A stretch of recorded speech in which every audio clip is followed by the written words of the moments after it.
네, 반갑습니다, 여러분. 조커피TV의 조현일입니다.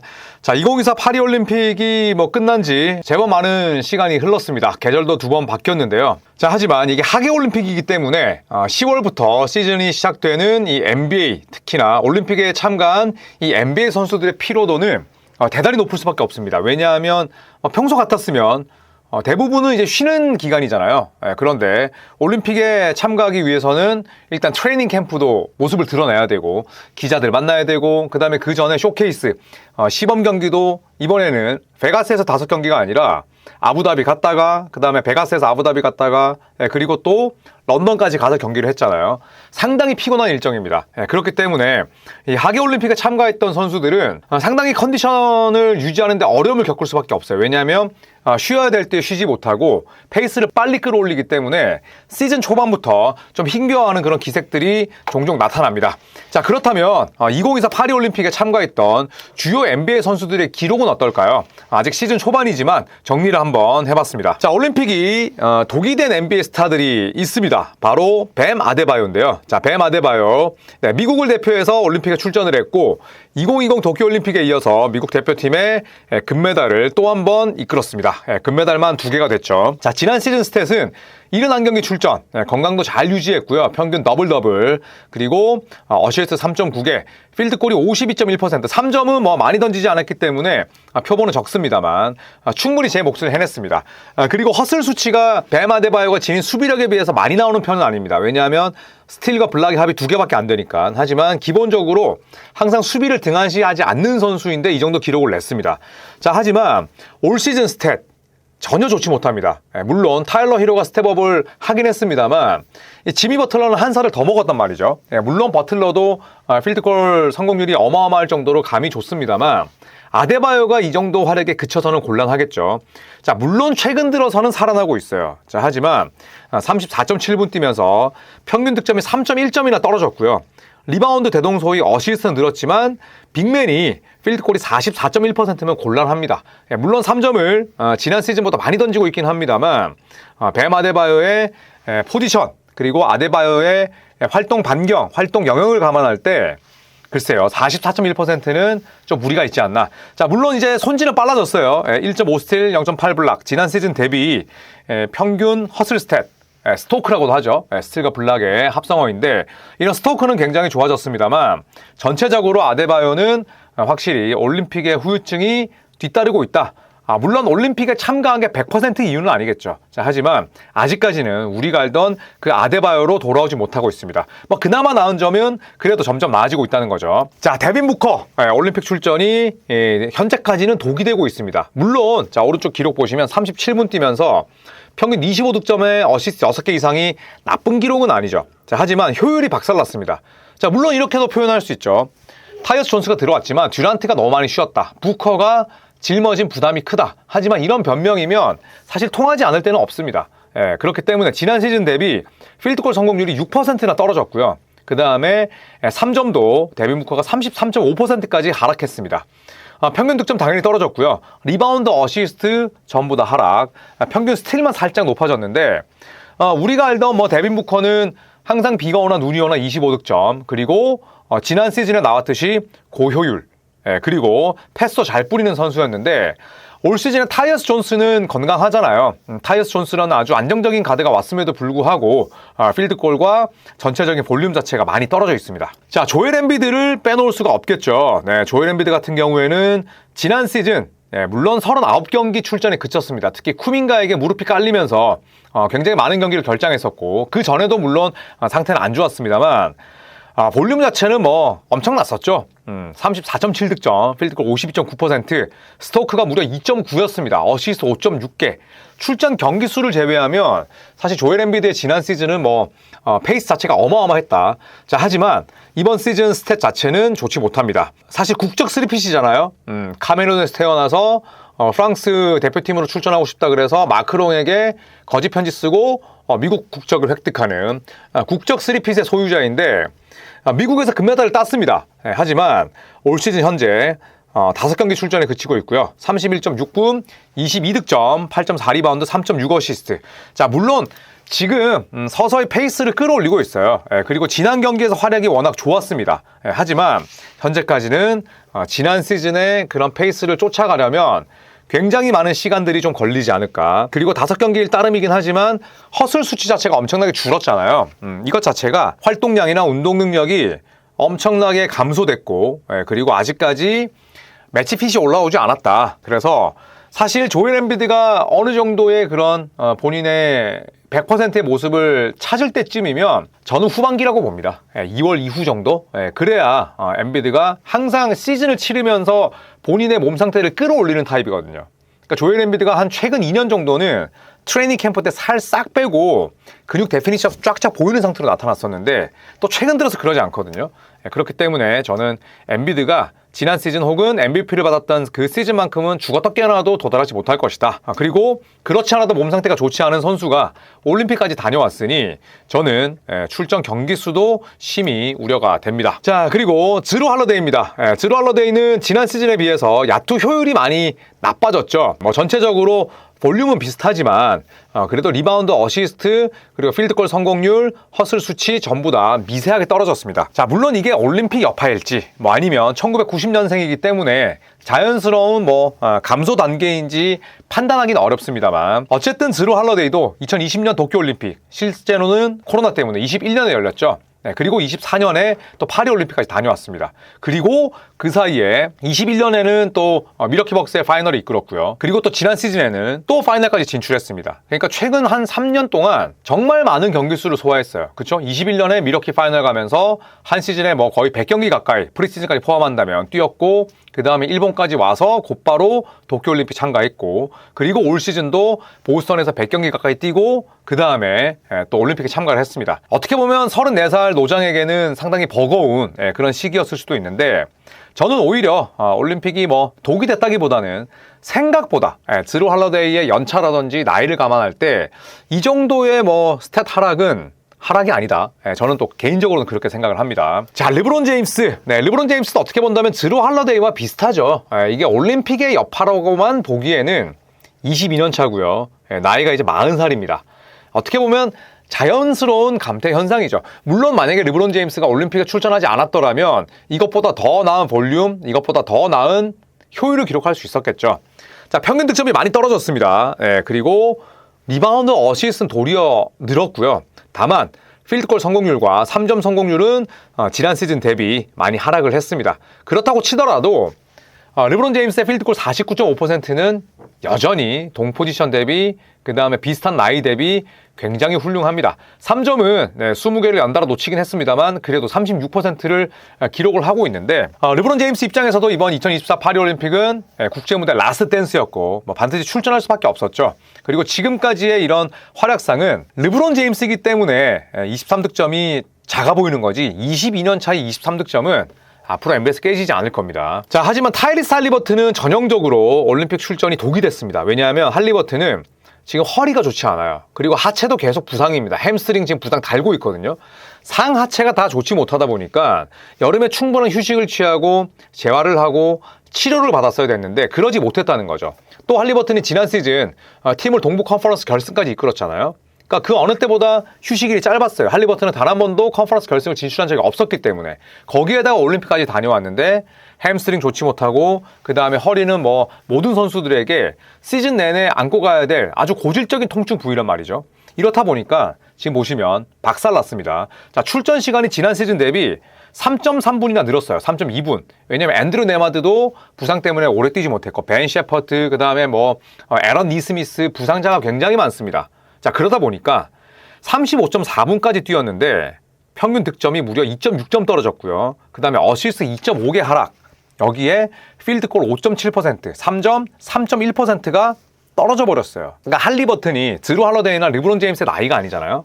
한참 지금 뛰어야 되고 전성기를 달려야 되는 이 시기에 기록이 폭삭 주저앉았습니다. 지난 시즌보다 더 나아진 건 출전 시간과 스틸 개수밖에 없죠.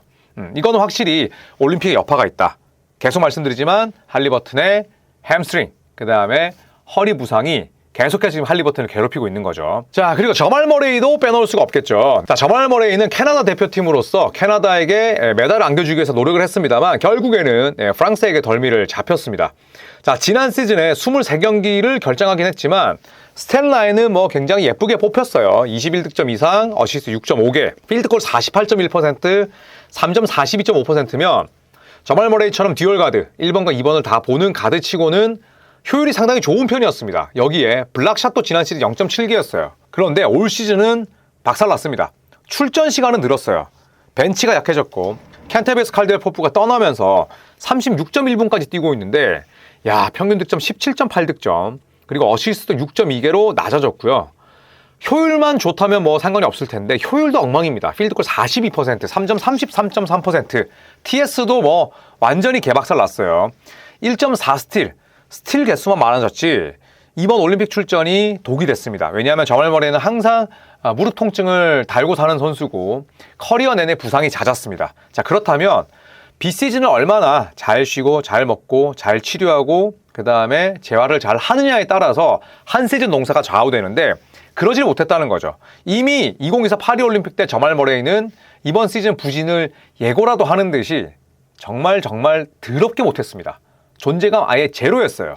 차라리 니켈 알렉산더 워커를 더 내보내는 게 나았어. 네, 그런데 막상 뭐 뚜껑을 열어보니까 우리가 예상했던 그대로입니다. 몸 상태 안 좋아 보이고 활동량은 마치 30대 중후반처럼 뛰고 있고 본인이 특기로 가져가는 3점 슛은 커리어 로우예요. 확실히 올림픽의 여파가 부정적으로 드러나고 있는 거죠. 자, 반면에 올림픽 이후에 오히려 더 좋은 활약을 펼치고 있는 선수가 있습니다. 바로 앤서니 데이비스인데요. 자, 데이비스는 지난 시즌 70경기 이상 뛰었습니다. 그리고 뭐 팀은 더 높은 곳으로 올라가지 못했지만 파리올림픽에 출전하면서 그 어느 오프시즌보다 쉴 시간이 줄었습니다. 그런데 올 시즌 현재까지 결장 경기도 많지 않고 27.5득점, 득점은 도리어 더 올랐고요. 뭐 리바운드는 소폭 감소했습니다만 3점 성공률이 더 높아졌고 필드골 하락했지만 데이비스가 52.9%면 뭐 나쁘지 않은 거죠. 당연히 포지션 감안하더라도. 그리고 스타크 지난 시즌에는 총 3.5였는데 올 시즌 3.3이니까 큰 폭으로 하락하지 않았습니다. 그래서 전반적으로 놓고 보면 뭐 비슷한 활약이다 라고 볼 수 있지만 그래도 평균 득점이 2.8점이나 그러니까 24.7득점에서 27.5득점은 14.7득점에서 17.5득점이 되는 것보다 훨씬 더 어렵잖아요. 높아진 상태에서 더 높아진 거기 때문에 올림픽 이후에 경기력이 더 좋아졌다. 올림픽은 앤서니 데이비스를 막을 수 없었다라는 결론이 나옵니다. 자, 그리고 데릭 화이트 한번 살펴볼까요? 파리올림픽에서 카와이 레너드 대타로 데릭 화이트가 뒤늦게 합류했습니다. 그랬음에도 불구하고 대표팀 내에서도 좋은 활약 펼쳤었고요. 지난 시즌 73경기 뛰면서 15.2득점 그리고 5.2 어시스트, 필드골 46, 3점 39% 이상이었고 스토크는 뭐 동포지션 대비 최강인 선수입니다. 특히 1.2블락. 그 덕분에 스토크가 2.2인데 자, 올 시즌 출전 시간은 2분 가까이 늘었고요. 거기에 비례하는 득점력과 리바운드 능력을 보여주고 있습니다. 17.5득점, 어시스트 소폭 하락했지만 3점이 40%를 마침내 돌파했고요. 블락 수치가 떨어졌다고 하더라도 여전히 경기당 블락이 1개입니다. 그만큼 데릭 화이트가 알짜배기 정말 살림꾼의 역할을 제대로 하고 있는데 뭐 거의 기록은 대동소이하다고 볼 수는 있지만 지금 보스턴 셀틱스, 젤런 브라운, 그 다음에 제이슨 테이텀, 포르징기스, 또 벤치에서 완전히 스텝업한 페이튼 프리차트까지 있음에도 불구하고 그 팀에서 4옵션 오가는 그런 활약을 펼치고 있는데 평균 득점이 2.3점 올랐다.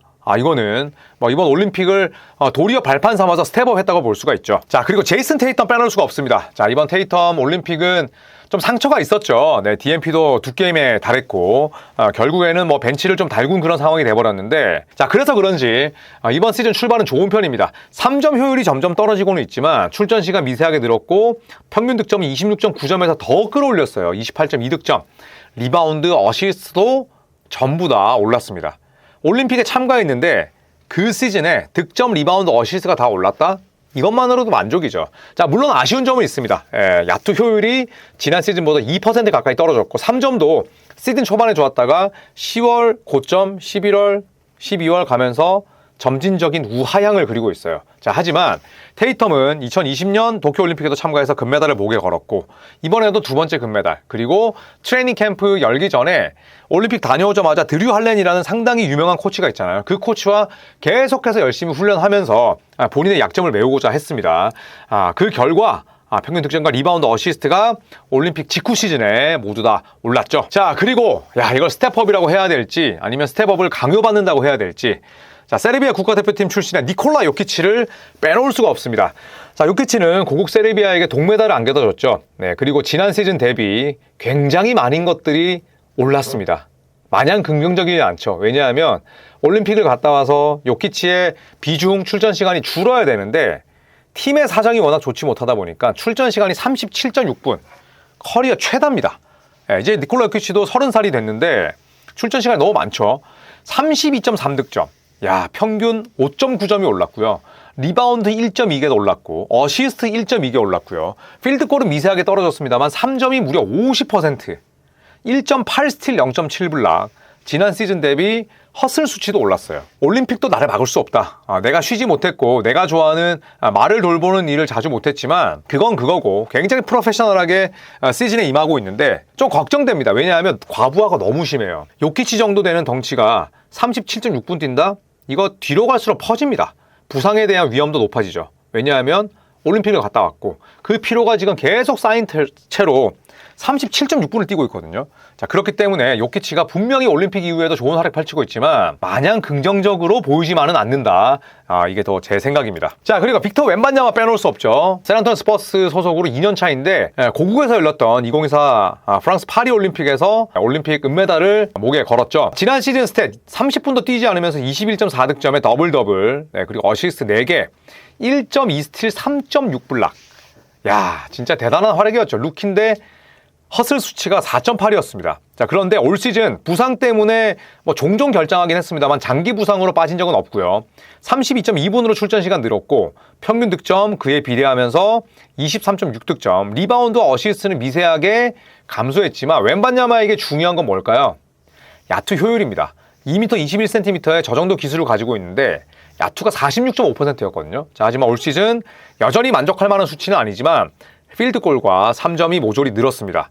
그리고 허슬 수치는 지난 시즌과 거의 대동소이하죠. 올림픽을 다녀왔지만 또 본인의 고국이었고 아직까지도 나이가 젊고 저연차다 보니까 올림픽 출전이 웬반야마의 기량 하락이나 혹은 또 슬럼프로 이어지지 않았습니다. 자, 마지막으로 프란츠 바그너입니다. 현재 부상 때문에 아주 잘 나가던 시기에 결국 벤치 앉게 됐는데 지난 시즌도 활약이 좋았습니다. 하지만 지난 시즌 3점이 고장났었죠. 그럼에도 불구하고 파울로 방케로에 이어서 올랜도의 2옵션 역할을 잘 해냈었는데 독일 대표팀을 좋은 성적으로 이끌었고요. 자, 그리고 올 시즌 현재 33.2분 뛰면서 평균 득점이 무려 4.7점에 올랐습니다. 자, 물론 파울로 방케로가 5경기만 뛰고 빠져서 그만큼 프란츠 바그너가 가지고 있는 볼의 소유 시간이나 유시지 퍼센트가 늘어나긴 했지만 그러면서도 사실 어시스트 개수도 2개 이상 늘었거든요. 출전 시간 는다고 해서 모든 생산성이 비대하는 건 아닙니다. 그런데 프란츠 바그너는 내가 1옵션으로 뛰어도 무방하다라는 걸 보여줬고요.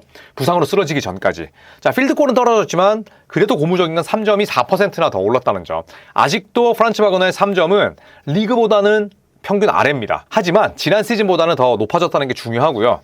그리고 공격에서 짊어진 부담이 컸을 텐데 허슬 수치도 무려 2.2입니다. 지난 시즌 1.5였잖아요. 근데 2.2면 굉장히 큰 폭의 발전이자 상승세인 거죠.